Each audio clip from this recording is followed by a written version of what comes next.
ഇന്ന് ഒരുപാട് പേര് എസ്പെഷ്യലി പുരുഷന്മാർ ഫേസ് ചെയ്തുകൊണ്ടിരിക്കുന്ന ഒരു പ്രശ്നമാണ് യൂറിനറി ട്രബിൾസ് എന്ന് പറയുന്നത്. ഇടയ്ക്കിടയ്ക്ക് മൂത്രം ഒഴിക്കാൻ തോന്നുക, മൂത്രം ഒഴിച്ചു കഴിഞ്ഞാലും ഒരു അൺസാറ്റിസ്ഫാക്ടറി ഫീലിംഗ് ഉണ്ടാവുക, ഒരു തടസ്സം ഉണ്ടാവുക, യൂറിൻ്റെ ഒഴുക്ക് കുറയുക, അതേപോലെ തന്നെ യൂറിൻ പാസ് ചെയ്യുമ്പം ഭയങ്കര പുകച്ചില്, വേദനയൊക്കെ ആയിട്ട് പ്രസൻറ്റ് ചെയ്യാറുണ്ട്. അപ്പോൾ നമുക്ക് ഇന്നത്തെ വീഡിയോയിലൂടെ ഈ ഒരു ലക്ഷണങ്ങൾ എന്താണ് സൂചിപ്പിക്കുന്നത്, അല്ലെങ്കിൽ ഏത് അസുഖത്തിനെയാണ് സൂചിപ്പിക്കുന്നതെന്ന് ഇന്നത്തെ വീഡിയോയിലൂടെ നമുക്കൊന്ന് ഡിസ്കസ് ചെയ്യാം. ഹായ്, ഞാൻ doctor Juhi Das, QNB health കെയറിലെ ഹോമിയോപ്പതിക് ഫിസിഷ്യനാണ്.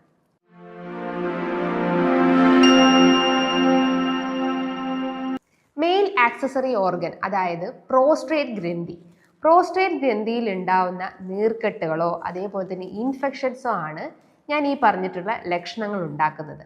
അപ്പോൾ പ്രോസ്ട്രേറ്റ് ഗ്രന്ഥി എന്ന് പറയുമ്പം മെയിൽ ആക്സസറി ഓർഗൻ ആണ്. അത് പുരുഷന്മാരിൽ സെമൻ പ്രൊഡക്ഷന് സഹായിക്കുന്നു. അതോടൊപ്പം തന്നെ യൂറിൻ്റെ ആ ഒരു ഫ്ലോനെ കൂടുതലായിട്ടും സഹായിക്കുന്നത് പ്രോസ്ട്രേറ്റ് ഗ്രന്ഥിയാണ്. ഈ പ്രോസ്ട്രേറ്റ് ഗ്രന്ഥിയിൽ 3 രീതിയിൽ അസുഖങ്ങൾ ബാധിക്കാം.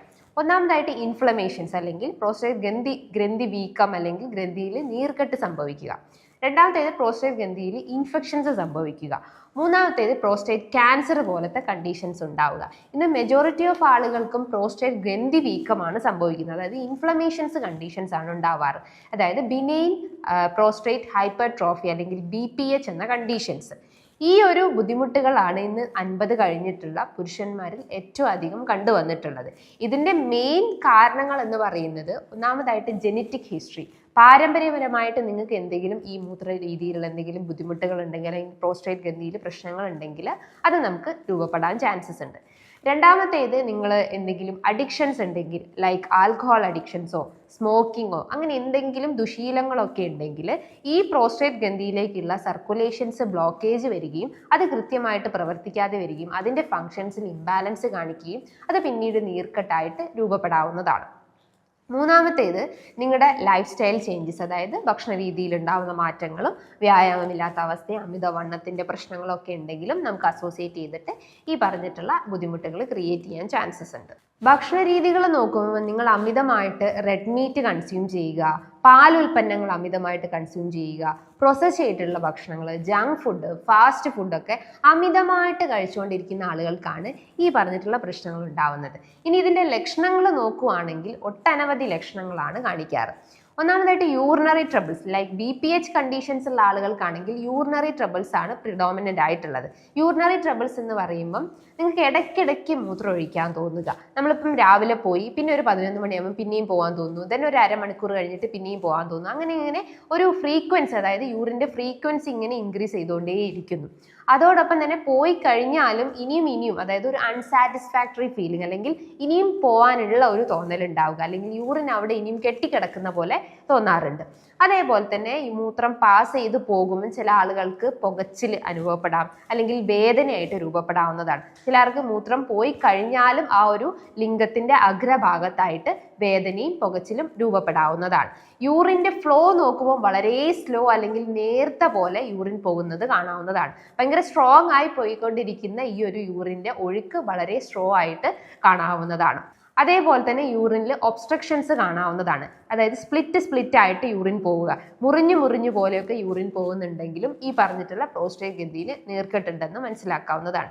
യൂറിനിലെ കളർ ചേഞ്ചസ് ഉണ്ടാവുക, എസ്പെഷ്യലി ഈ പത കാണുക, അല്ലെങ്കിൽ ബ്ലഡ് വരിക, അതേപോലെ തന്നെ കൂടുതൽ ഡാർക്ക് കളേർഡ് ഒക്കെ ആവുന്നുണ്ടെങ്കിലും ഈ പറഞ്ഞിട്ടുള്ള പ്രോസ്ട്രേറ്റ് ഗ്രന്ഥിയിൽ ഇൻഫ്ലമേഷൻസിൻ്റെ ഒരു ലക്ഷണമാണ്. അതേപോലെ തന്നെ നിങ്ങൾക്ക് വൃക്ക സംബന്ധമായിട്ട് എന്തെങ്കിലും പ്രശ്നങ്ങൾ ഉണ്ടെങ്കിൽ, ലൈക്ക് നിങ്ങൾക്ക് ക്രിയാറ്റിനിൻ കൂടിയ കേസസ്, അല്ലെങ്കിൽ റീനൽ ഫെയിലിയർ കണ്ടീഷൻസ്, ഹൈഡ്രോനെഫ്രോസിസ്, അല്ലെങ്കിൽ മറ്റെന്തെങ്കിലും സിസ്റ്റൈറ്റിക് കണ്ടീഷൻസോ സ്റ്റോൺ റിലേറ്റഡ് കണ്ടീഷൻസോ ഒക്കെ ഉണ്ടെങ്കിലും നമുക്ക് യൂറിൻ പാസ് ചെയ്യുന്ന സമയത്ത് ഈ പറഞ്ഞിട്ടുള്ള ബ്ലഡ് ആയിട്ടും അതേപോലെ തന്നെ ഒരു ഡിസ്കളറേഷൻസോ അല്ലെങ്കിൽ പത പോലെയൊക്കെ കാണാവുന്നതാണ്.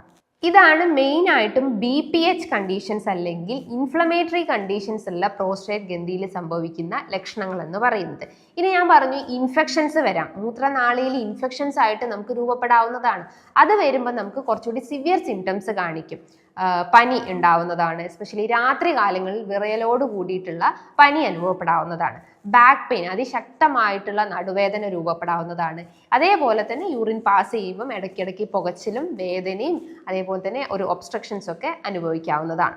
ഇനി നിങ്ങൾക്ക് ഈ ഒരു പ്രോസ്റ്റേറ്റ് ക്യാൻസറിന്റെ കണ്ടീഷൻസ് ആണെങ്കിൽ നോട്ട് ചെയ്യേണ്ട ലക്ഷണങ്ങൾ എന്ന് പറയുന്നത് വിശപ്പ് കുറയുക, വെയിറ്റ് കുറഞ്ഞു പോവുക, നടുവേദനയുടെ പ്രശ്നങ്ങൾ ഉണ്ടാവുക, യൂറിൻ സിംറ്റംസ് ഇങ്ങനെ വിട്ടുമാറാതെ നിങ്ങൾ അലട്ടിക്കൊണ്ടിരിക്കുന്നുണ്ടെങ്കിൽ നിങ്ങൾക്ക് ഈ പറഞ്ഞിട്ടുള്ള പ്രോസ്റ്റേറ്റ് ഗ്രന്ഥിയിൽ ഒരു ക്യാൻസറസ് ഗ്രോത്ത് ഉണ്ടെന്ന് മനസ്സിലാക്കാവുന്നതാണ്. അത് നിങ്ങൾക്ക് വേണമെങ്കിൽ ഒരു ടെസ്റ്റ് ചെയ്തിട്ടും നിങ്ങൾക്ക് അറിയാവുന്നതാണ്. ഒരു പ്രോസ്റ്റേറ്റ് സ്പെസിഫിക് ആന്റിജൻ ടെസ്റ്റ് ചെയ്ത് കഴിഞ്ഞാൽ എന്തെങ്കിലും ഒരു ക്യാൻസർ ടെൻഡൻസി ഉണ്ടോ എന്ന് അറിയാൻ പറ്റുന്നതാണ്. പക്ഷെ ഇന്ന് മെജോറിറ്റി ഓഫ് സ്റ്റഡീസിലും പറയുന്നത് 90% നമുക്ക് ഈ ഒരു പ്രോസ്റ്റേറ്റ് ഗ്രന്ഥിയിലെ ക്യാൻസറസ് എന്ന് പറയുന്നത് അതൊരു നോൺ ക്യാൻസർസ് അല്ലെങ്കിൽ ബിനൈൻ കണ്ടീഷൻസ് മാത്രമാണ്. ഒരു 10% മാത്രമേ അതൊരു മാലിഗ്നന്റ് സ്റ്റേജിലോട്ട് പോകുന്നുള്ളൂ.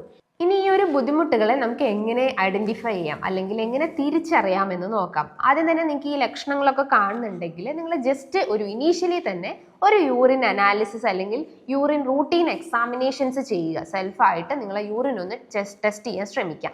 അതിൽ pus cells, bacteria, epithelial cells, RBC, അപ്പോൾ അതിൻ്റെയൊക്കെ വേരിയേഷൻസ് നോക്കിയിട്ട് നമുക്ക് മൂത്രനാളിയിൽ ഇൻഫെക്ഷൻസ് ആണോ അല്ലെങ്കിൽ മറ്റെന്തെങ്കിലും കണ്ടീഷൻസ് ഉണ്ടോ എന്ന് യൂറിൻ അനാലിസിസിലൂടെ മനസ്സിലാക്കാവുന്നതാണ്. ഇനി നിങ്ങൾക്ക് മറ്റെന്തെങ്കിലും ലൈക്ക് എന്തെങ്കിലും ഓർഗൻ ഡിസീസസ് ഒക്കെ ഉണ്ടെങ്കിൽ ജസ്റ്റ് ഒരു റീനൽ ഫംഗ്ഷൻ ടെസ്റ്റ് ചെയ്യാവുന്നതാണ്. ഒരു ബ്ലഡ് ടെസ്റ്റ് ആയിട്ടുള്ള RFT ചെയ്യാവുന്നതാണ്. അതിൽ നിങ്ങൾക്ക് serum creatine level, serum uric acid level, ഈ പറഞ്ഞിട്ടുള്ള വാല്യൂസിൽ എന്തെങ്കിലും വേരിയേഷൻസ് ഒക്കെ ഉണ്ടെങ്കിൽ വൃക്ക സംബന്ധമായിട്ടുള്ള പ്രശ്നങ്ങൾ ഉണ്ടെന്ന് മനസ്സിലാക്കാവുന്നതാണ്. ഇനി നിങ്ങൾക്ക് PSA prostate specific antigen test ചെയ്യാവുന്നതാണ്. നോർമൽ വാല്യൂ നോക്കുമ്പോൾ 0.5 മുതൽ 5.5 വരെയാണ് നോർമൽ വാല്യൂസ് ഉള്ളത്. എന്നാൽ ഒരു ഇൻഫ്ലമേറ്ററി കണ്ടീഷൻസോ അല്ലെങ്കിൽ ഇൻഫെക്ഷൻ കണ്ടീഷൻസോ ഒക്കെ ഉള്ള കേസസിൽ ഈ PSA റേസ്ഡ് ആവാനുള്ള ചാൻസസ് ഉണ്ട്. ഇനി നിങ്ങൾക്ക് ഒരു സ്കാനിങ് ചെയ്ത് കഴിഞ്ഞാൽ, ജസ്റ്റ് ഒരു അബ്ഡോമിനൽ സ്കാനിങ് എടുത്തു കഴിഞ്ഞാൽ പ്രോസ്റ്റേറ്റ് ഗ്രന്ഥിന്റെ ഏത് ഗ്രേഡാണ്, എത്രത്തോളം ഇൻഫ്ലെയിംഡ് ആയിട്ടാണ് എന്ന് മനസ്സിലാക്കാവുന്നതാണ്. നമുക്കറിയാം ഈ പ്രോസ്റ്റേറ്റ് ഗ്രന്ഥി എന്ന് പറയുമ്പം യൂറിനറി ബ്ലാഡറിന്റെ തൊട്ട് പിറകിലായിട്ട് സ്ഥിതി ചെയ്യുന്ന ഒന്നാണ് പ്രോസ്റ്റേറ്റ് ഗ്രന്ഥി എന്ന് പറയുന്നത്. ജസ്റ്റ് ഒന്ന് ഇമാജിൻ ചെയ്യുക, ഇതിപ്പോൾ നമ്മളെ യൂറിനറി ബ്ലാഡർ ആണെങ്കിൽ ഇതിന്റെ പിന്നിലായിട്ടാണ് ഈ ഒരു പ്രോസ്റ്റേറ്റ് ഗ്രന്ഥി, അതായത് ഇതാണ് പ്രോസ്റ്റേറ്റ് ഗ്രന്ഥി എന്ന് ജസ്റ്റ് ഒന്ന് ഇമാജിൻ ചെയ്യുക. അപ്പോൾ ഇതിന്റെ പിന്നിലായിട്ടാണ് ഈ പ്രോസ്റ്റേറ്റ് ഗ്രന്ഥി സ്ഥിതി ചെയ്യുന്നത്.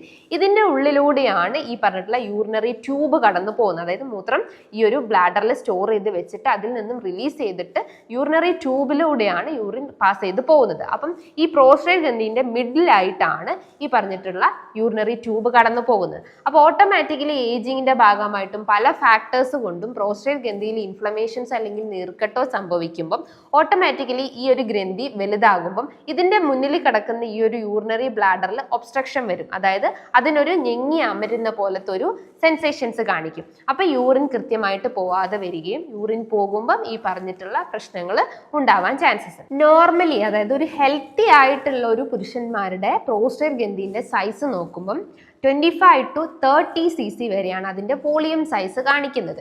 ഇൻഫ്ലെയിംഡ് കണ്ടീഷൻസ് എന്ന് പറയുമ്പോൾ 30 cc അബവ് അല്ലെങ്കിൽ 35 cc അബവ് ഒക്കെ ആയിരിക്കും നമുക്ക് ഇൻഫ്ലെയിംഡ് ആയിട്ട് കാണപ്പെടുന്നത്. ജസ്റ്റ് നമ്മൾ സ്കാനിങ് എടുത്ത് നോക്കിക്കഴിഞ്ഞാൽ അതിൽ ജസ്റ്റ് പ്രോസ്ട്രേറ്റിന്റെ നേരെ എഴുതിയിട്ടുണ്ടാവും എൻലാർജ്ഡ് വിത്ത് ഇത്ര വോളിയം അല്ലെങ്കിൽ ഇത്ര സൈസ്ഡ് എൻലാർജ്ഡ് ആയിട്ടുണ്ടെന്ന് മനസ്സിലാക്കാവുന്നതാണ്.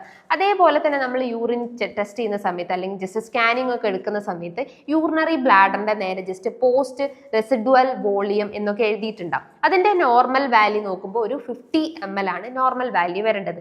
എന്നാൽ ഈ പറഞ്ഞിട്ടുള്ള ഇൻഫെക്ഷൻസോ ഇൻഫ്ലമേഷൻസോ ഉള്ള സമയത്ത് യൂറിൻ കൃത്യമായിട്ട് പോകാതെ വരികയും യൂറിനറി ബ്ലാഡറിൽ ഇങ്ങനെ യൂറിൻ കെട്ടിക്കിടക്കുകയും അത് ഇൻഫെക്ഷൻസും ഇൻഫ്ലമേഷൻസിലേക്കും ലീഡ് ചെയ്യുന്നുണ്ട്. അപ്പോൾ ഒരു 50 ml കൂടുതലായിട്ടും യൂറിൻ നിങ്ങളുടെ ആ ഒരു യൂറിനറി ബ്ലാഡറിൽ കെട്ടിക്കിടക്കുന്നുണ്ടെങ്കിൽ ഒരു ടൈപ്പ് ഓഫ് ഇൻഫെക്ഷൻസോ ഇൻഫ്ലമേഷൻസ് ആണെന്ന് മനസ്സിലാക്കാവുന്നതാണ്. സോ ഇതൊക്കെയാണ് നിങ്ങൾ ചെയ്യേണ്ട ബേസിക് ടെസ്റ്റുകൾ എന്ന് പറയുന്നത്. അതായത് യൂറിൻ ടെസ്റ്റുകളും അതേപോലെ തന്നെ ബ്ലഡ് ടെസ്റ്റും സ്കാനിങ്ങും ചെയ്യാൻ ശ്രമിക്കുക.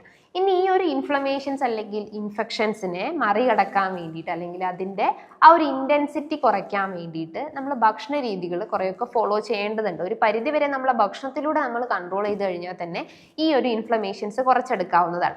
അതിന് നിങ്ങളുടെ ഭക്ഷണത്തിൽ അത്യാവശ്യം സീഡ്സ് കഴിക്കുക. പംകിൻ സീഡ്സ് അതേപോലെ തന്നെ സെസൈം സീഡ്സ് ഒക്കെ നല്ലപോലെ ഉൾപ്പെടുത്താൻ ശ്രമിക്കുക. സെസൈം സീഡ്സ് എന്ന് പറയുമ്പം എള്ള് അത്യാവശ്യം സിങ്കിന്റെ പ്രോപ്പർട്ടി ധാരാളം ഉള്ളത് കൊണ്ട് തന്നെ നീർക്കെട്ടുകളും ഇൻഫ്ലമേഷൻസും കുറച്ചെടുക്കാവുന്നതാണ്. പംകിൻ സീഡ്സ് ആയാലും അത്യാവശ്യം ഫൈബേഴ്സും പ്രോട്ടീൻസും ഇതിൽ അടങ്ങിയിട്ടുണ്ട്. ഇത് ശരീരത്തിൽ ഉണ്ടാവുന്ന ഇൻഫ്ലമേഷൻസ് കുറച്ചെടുക്കുന്നതാണ്. അതേപോലെ നിങ്ങൾ പാകം ചെയ്യുന്നു അല്ലെങ്കിൽ കുക്കിംഗ് പർപ്പസിന് ഈ ടൊമാറ്റോ നന്നായിട്ട് ബോയിൽ ചെയ്ത് കഴിക്കാൻ ശ്രമിക്കുക. അതിൽ ലൈക്കോപ്പിൻ എന്ന anti inflammatory antioxidant properties ഉള്ളത് കൊണ്ട് തന്നെ ഈ പ്രോസ്ട്രേറ്റ് ഗ്രന്ഥിയിൽ ഉണ്ടാകുന്ന ഇൻഫ്ലമേഷൻസ് കുറച്ചെടുക്കാൻ പറ്റുന്നതാണ്. അതേപോലെ നിങ്ങൾ ഭക്ഷണത്തിൽ നിന്നും റെഡ് മീറ്റ്, ഈ പോർക്ക്, ബീഫ്, മട്ടൺ പോലത്തെ അത്തരം മീറ്റ് ഐറ്റംസ് പരമാവധി കുറയ്ക്കുക. ഡയറി പ്രൊഡക്ട്സ് എസ്പെഷ്യലി ഈ ബട്ടർ, ചീസ്, ഗീ ഇത്തരം ഡയറി പ്രൊഡക്ട്സ് ഒക്കെ പരമാവധി കുറയ്ക്കുക. എന്നാൽ നിങ്ങൾക്ക് യോഗർട്ട്, തൈര്, മോരൊക്കെ അത്യാവശ്യം ഉൾപ്പെടുത്താവുന്നതാണ്. കൂടുതൽ ഈ പറഞ്ഞിട്ടുള്ള ഡയറി പ്രൊഡക്ട്സ് ഒക്കെ ഉപയോഗിക്കുന്നുണ്ടെങ്കിൽ അതൊക്കെ അളവൊന്ന് കുറയ്ക്കാൻ ശ്രമിക്കുക. അതേപോലെ തന്നെ റിഫൈൻഡ് പ്രൊഡക്ട്സ് എസ്പെഷ്യലി പ്രോസസ് ചെയ്തിട്ടുള്ള ഭക്ഷണങ്ങൾ, ഈ ജങ്ക് ഫുഡ്, കൂടുതൽ ആട്ട, മൈദ, റവ പോലത്തെ ഭക്ഷണങ്ങളൊക്കെ കഴിക്കുന്നുണ്ടെങ്കിലും അതിൻ്റെ അളവ് പരമാവധി കുറച്ച് കൊണ്ടുവരാൻ ശ്രമിക്കുക. ഭക്ഷണത്തിൽ ഒലിവ് ഓയിൽസ് ഉൾപ്പെടുത്താൻ ശ്രമിക്കുക. വീറ്റ് പ്രൊഡക്ട്സ് അത്യാവശ്യം നല്ലപോലെ, അതായത് വീറ്റിൻ്റെ ആ ഒരു റിഫൈൻഡ് അല്ല അൺറിഫൈൻഡ് ഫോംസിലുള്ള പ്രൊഡക്ട്സ് യൂസ് ചെയ്യാൻ ശ്രമിക്കുക. ചായ, കാപ്പി പരമാവധി കുറച്ചിട്ട് ഗ്രീൻ ടീ പ്രിഫർ ചെയ്യാൻ ശ്രമിക്കുക. ജിഞ്ചർ, കറുവപ്പട്ടയൊക്കെ ഇൻഫ്ലമേഷൻസ് കുറയ്ക്കുന്നതാണ്. അപ്പോൾ ഇടനേരങ്ങളിൽ നിങ്ങൾക്ക് ചായക്ക് ജസ്റ്റ് ഒന്ന് ജിഞ്ചറോ അല്ലെങ്കിൽ കറുവപ്പട്ടയൊക്കെ ആഡ് ചെയ്തിട്ട് ബ്ലാക്ക് ടീ ഒക്കെ പ്രിഫർ ചെയ്യാവുന്നതാണ്. അപ്പോൾ ഈ ഭക്ഷണ രീതികളൊക്കെ ഒന്ന് ഫോളോ ചെയ്ത് കഴിഞ്ഞാൽ ഒരു പരിധി വരെ നമുക്ക് ഈ ഒരു ഇൻഫെക്ഷൻസും ഇൻഫ്ലമേഷൻസും ഒക്കെ കുറച്ചെടുക്കാവുന്നതാണ്.